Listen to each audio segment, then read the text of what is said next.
Shalom and welcome to Jerusalem Studio. I'm Reuven Ben-Shalom, sitting in for Jonathan Hessen. In the 16 years since the militant Islamic organization Hamas evicted the Palestinian Authority from the Gaza Strip and brought about a series of clashes with the Israel Defense Forces, very little happened between these two adversaries without Hamas causing it. On the rare occasions it did not, Hamas decided to let its junior partner and competitor, Palestinian Islamic Jihad, bear the brunt of Israeli retaliation. So when the relative quiet on the Gaza Strip was broken for several weeks, beginning in mid-September, with violent demonstrations, incendiary balloons, and improvised explosive devices, the question which presented itself once again is why, to what end, and where could it lead? With us to analyze these questions are Colonel retired Dr. Eran Lerman, Vice President of the Jerusalem Institute for Strategy and Security. Hi, Eran. Dr. Uzi Arad, former Israeli National Security Advisor and Division Chief in the Mossad. Welcome. And TV7 Editor-at-Large, Mr. Amir Oren. Amir, can you start unpacking this? So, for the last 75 years, not only the 16 years you mentioned, Israel has held to a doctrine developed by a British strategist, Basil Littleheart, the strategy of indirect approach, which means you don't attack head-on because you are bound to smash your head against the wall. Apparently, Israel's enemies have also found this strategy to be effective, and this is why Iran especially has proxies. Now, Hamas is not exactly a proxy, or not only a proxy the way Hezbollah in Lebanon is, but for the sake of our discussion, we can look at Hamas as a proxy. And lo and behold, this proxy also has proxies. In the West Bank, for instance, when Hamas doesn't want to clash with Israel in Gaza, it understands the price of destruction and in governance over the 2 million Palestinians in Gaza. It tries to incite and direct other Palestinians living in Jenin or Nablus or Hebron to act against Israel, either in Israel proper or in the settlements which are east of the Green Line. Now, after Israel has conducted several successful raids into the hotbeds of this terrorism, Hamas is now seeing fit to go back to some minor violence along the wall separating Gaza from Israel, the incendiary or blazing balloons which it sends into Israel in order for Israel to make good on its threat to retaliate. Hamas wants Israel to escalate so that the Palestinian issue, and especially the way Hamas goes on with resistance compared to what the Palestinian Authority, which is more moderate, is doing, this is serving a political purpose. Hamas doesn't believe that it can militarily overwhelm Israel.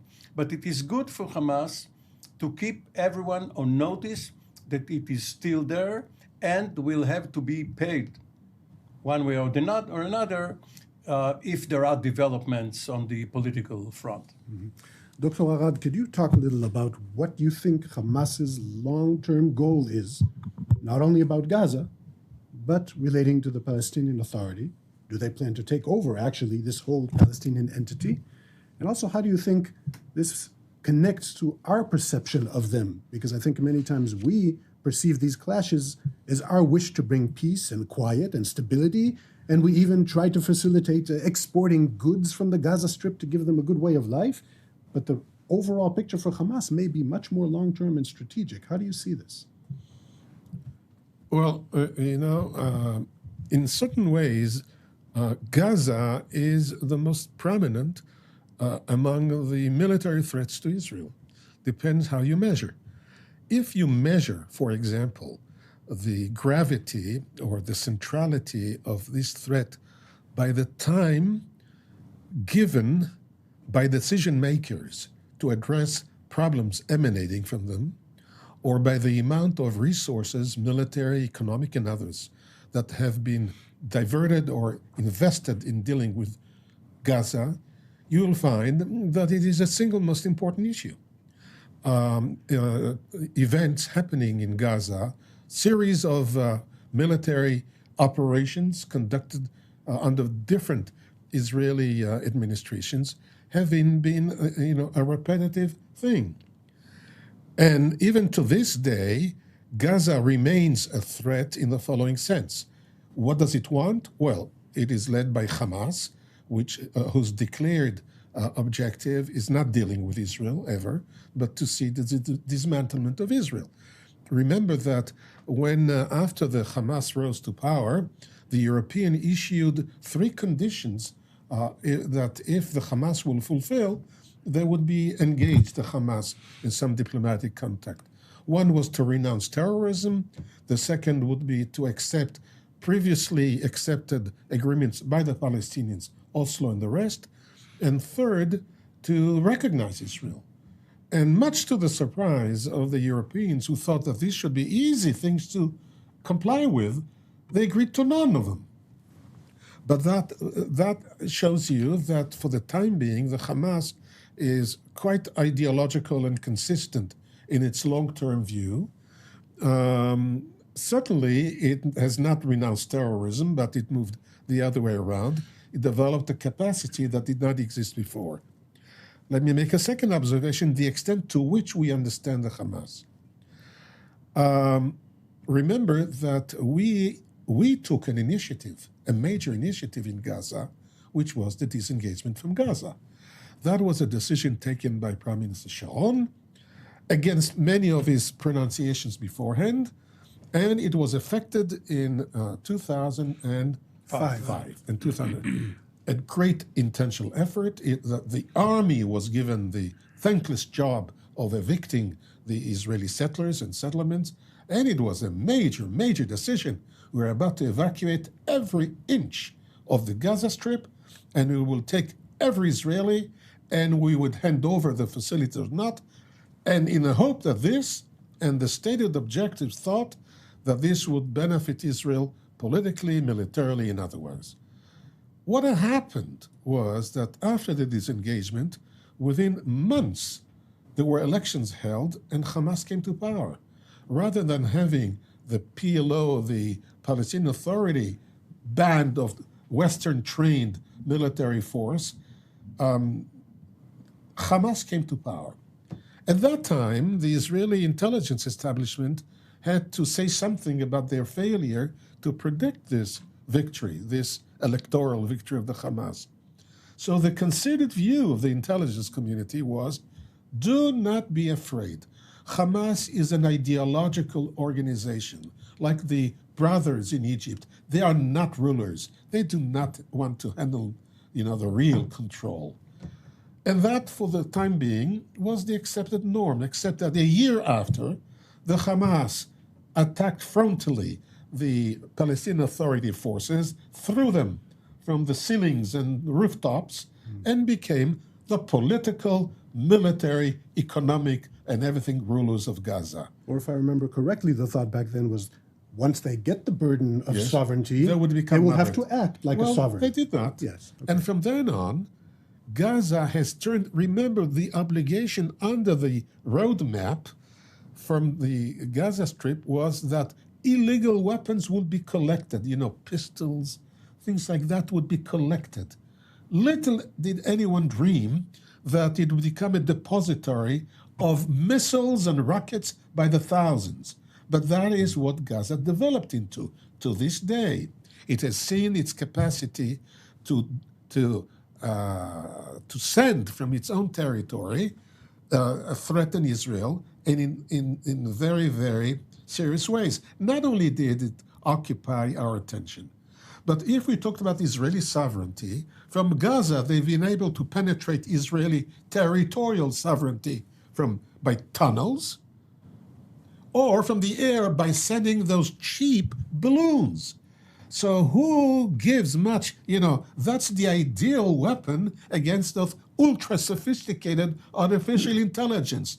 And in this war of attrition, I don't know who suffers more, drawdown of resources. We, who for every sortie, we have to spend hundreds of thousands of dollars, and they balloons that have nothing that you can interdict. And they are doing that today. Mm-hmm. So, in conclusion, what you can call Hamas and Gaza, you can say the following. It has never been elevated to be considered really the most serious threat that should be dealt with. It has never been dealt effectively, but Israel, from talking big that it would destroy the Hamas, has now made its prime minister one who's willing to balance Qatari money and all kind of things that would not reduce necessarily the offensive capacity of Hamas, but would buy us quiet. Now, that's a gross failure, and of both intelligence, perception, and then having military objectives accomplished. What Israel should do? That's the next question. Good. Let's stop here. Yes. So far, I understand from Amir and from Uzi that Hamas is pretty successful. Their ultimate goals and the way they carry it out, they keep us pretty busy. So let's take this to the next phase, Eran. And how do you view Israel's actions in what we call in Hebrew rounds of violence, okay? Do you think we're handling this okay? I mean, even now, as we speak, the way they challenge us on the fence, originally they called it marches of return, skirmishes on the fence, and they've had casualties. But how do you see our response, the way we deal with this, from the strategic level to the operational? Well, at the strategic level, the choices are rather poor. The defense establishment basically believes that the challenge of Gaza should not be met by conquest, not because they fear casualties. That is a common misperception. That the IDF fears the losses of soldiers, and therefore the civilians pay with their daily lives or daily quiet because the IDF fears to take losses. I don't think that's the case. I think what the IDF fears is success, not failure. It fears that it will succeed and run over Hamas, break the back of resistance, and end up governing the population of Gaza for an indeterminate period of time, because nobody in Ramallah would actually volunteer to come and take over sitting on an Israeli tank. And therefore, the consequences would be an indeterminate period in which the military would be once again burdened with the immense task of governing, feeding, managing the daily life of, say, 2 million. Nobody really knows how many people there are, but there are somewhere between 1.5 million, 2 million, in an extremely hostile environment where we would be taking daily or weekly losses. Somebody went to do some chore and got strangled or shot, and ultimately the will of the Israeli people to sustain that kind of casualty, not the conquest, but the daily grind of conquest, of being conquerors there, would lead to exactly the reverse. So the choices vis-a-vis Gaza are rather poor. And therefore, you end up doing things like the Qatari money suitcases, which, by the way, the reason it's in suitcases is because Ramallah would not let a dollar go through the banking system. The Ramallah controls, and as far as Mahmoud Abbas is concerned, the people of Gaza can die of hunger because they are under the rule of a rebel government. So Israel ends up doing really strange things, like allowing the Qataris to come in with these suitcases. It's ugly, it's messy. The one benefit is that here is a jihadi organization aimed at self-defined as built to destroy Israel, actually basically acting as an extortion racket. And that becomes increasingly visible. And even now, I believe that what we've been talking about now, the recent escalation, has more to do with the attempt to extort more money from the Qataris than about any specific purpose in challenging Israel. May I add one point? First of all, we have to remember the geography. The Gaza Strip was never a separate entity until in 1948 the Egyptian military had a foothold there. The Israeli Defense Forces could not drive the Egyptians out of there, and this became a place where Palestinian refugees from other places of what became the State of Israel concentrated, among other places.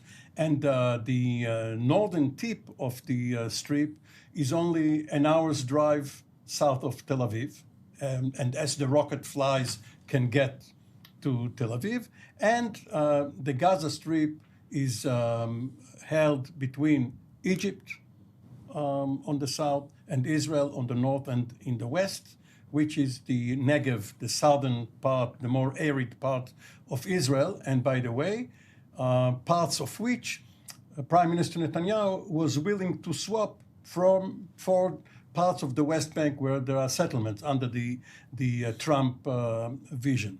Now, because of what both Uzi and Eran just said, many people in the Israeli elite have decided that the best way forward is to give the Gazans some economic horizon, welfare, industry, some livelihood.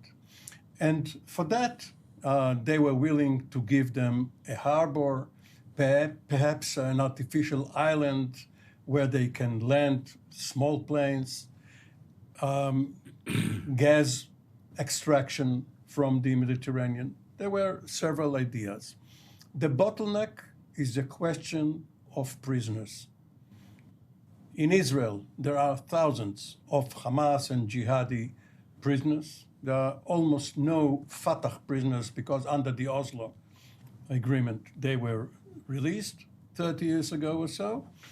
And the problem is that Hamas demands too high a price. Iran talked about extortion, too high a price for the release of some Israelis held in Gaza and the remains of 2 soldiers. Should this bottleneck be opened, perhaps we can have the making of a deal.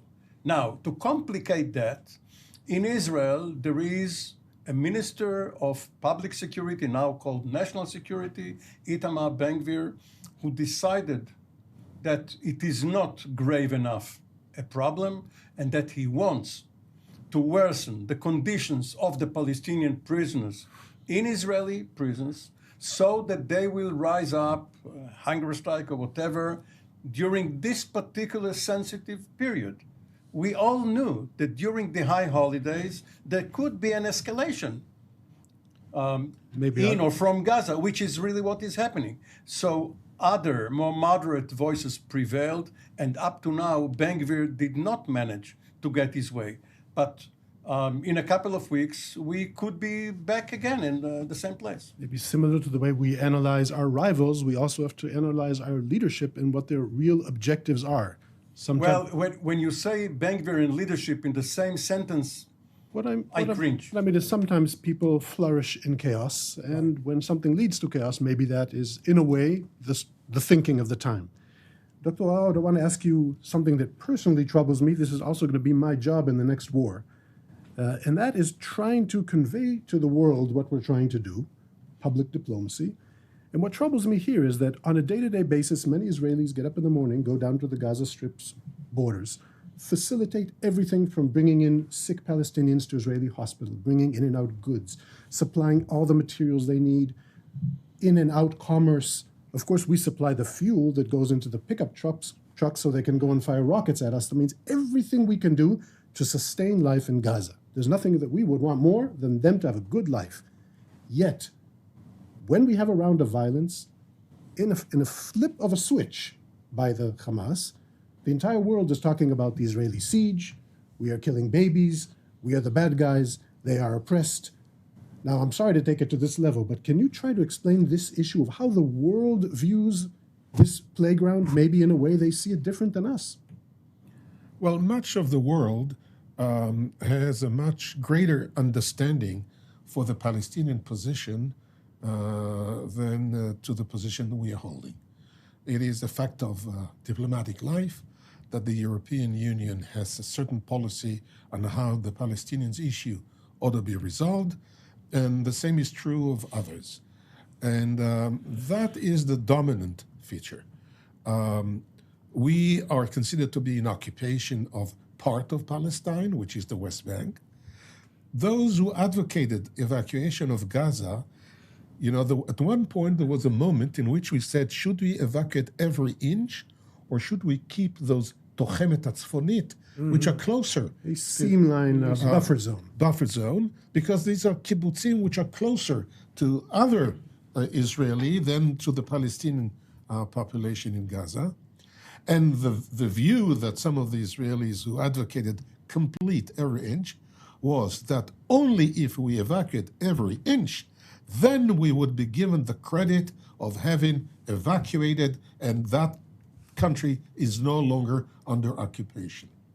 Well, in the view of the world, Israel is an occupier on the West Bank, and it is indirectly an occupier even if it withdrew from Gaza, because it is closing and Gaza is encircled and we are controlling and so forth. Neglecting the fact that Egypt has a border with them, of course. Yes. Yeah. So that's an unpleasant reality for Israel. And I think that nothing we would do to demonstrate our generosity, and we are sometimes generous in the supply of be it electricity or water, and then those medical treatment on the micro level, this is not enough to change the political attitude of most of the world about the merits of the Palestinian issue. But then there is something which undercuts our very humanistic approach. Because we have employed the concept of deterrence to the Gaza Strip. We are about to deter them from firing missiles or engaging in terrorism by exacting a price that would make it not worth their while. And to put that into place, we have done some very serious heavy bombing of civilian facilities, causing many civilian deaths. Now, we have justified that by saying that we've given advance warning, or that the Palestinians are exploiting the fact they're placing their own infrastructures underneath hospitals or all those high rises.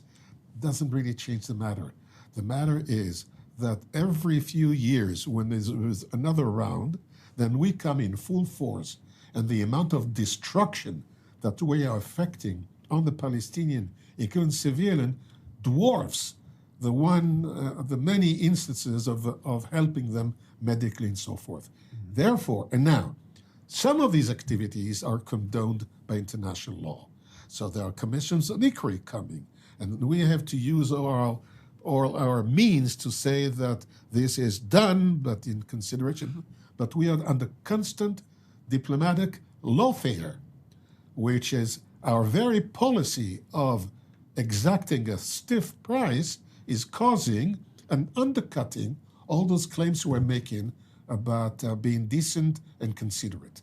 So my bottom line conclusion is that the overriding, of course, while all this is taking place, we should dance the minuet of micro gestures and tactical considerations on prisoners here, on economic supplies there, and this. But at the end of the day, the problem would be resolved only when the entire Palestinian issue, Gaza is part of Palestine, and the West Bank is agreed to in a process of conflict resolution through negotiations in which we find a compromise, and that settles. And then there is no necessity for terrorism. In fact, they should be doing the security defense obligation that they have of the such that the Palestinian Authority has undertook to do on the West Bank. This should be the policy, not the policy of perpetuating these extortion games. We pay them, we cause them damage, and we all behave badly. Mm-hmm. And the diplomacy scene, it doesn't help us threatening bombing Lebanon to the Stone Age or bombing Gaza to a less viable position. Just to point out something, I don't think we intentionally would bomb a civilian infrastructure, of course, unless it's a viable military target. Unfortunately, there is collateral damage, civilian harm, and we do go out of our way to try to get civilians out of harm's way. But in war, civilians get hurt, absolutely. Another point, just to go to what Amir said, I'm not sure that the price that we exact from them is really that painful, because in a way, maybe that human suffering is what they need. It's what nurtures their cause. But we only have a few minutes left, so I want to ask, I think deterrence, way forward. Deterrence remains the conflict management mode for the foreseeable future. And deterrence did prove to be there.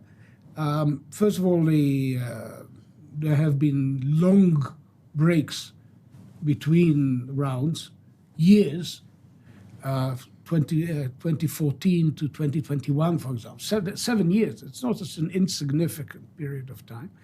And in the last 2 rounds with Palestinian Islamic Jihad, Hamas actually chose to sit it out, despite how it reflected on their image. Israel is bombing targets in Gaza and they sit idle. But clearly deterrence has not been entirely eroded. But deterrence by its nature is a psychological construct. It's not a physical reality. It needs to be sustained. It needs to be enhanced. It helps today that we have an Egyptian mechanism through which the Egyptians, who hate Hamas about as much as we do, nevertheless can talk to them and tell them what we may do to them if they don't stop.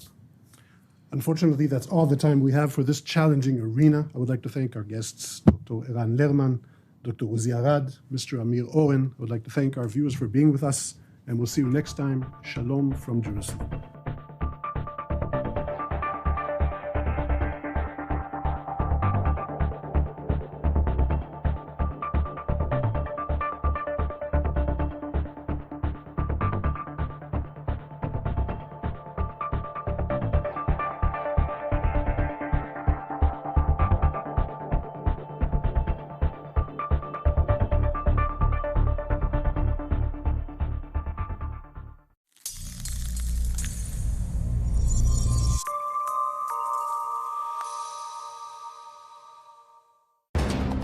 For more of TV7's productions and editorials, we invite you to visit our website at tv7israelnews.com.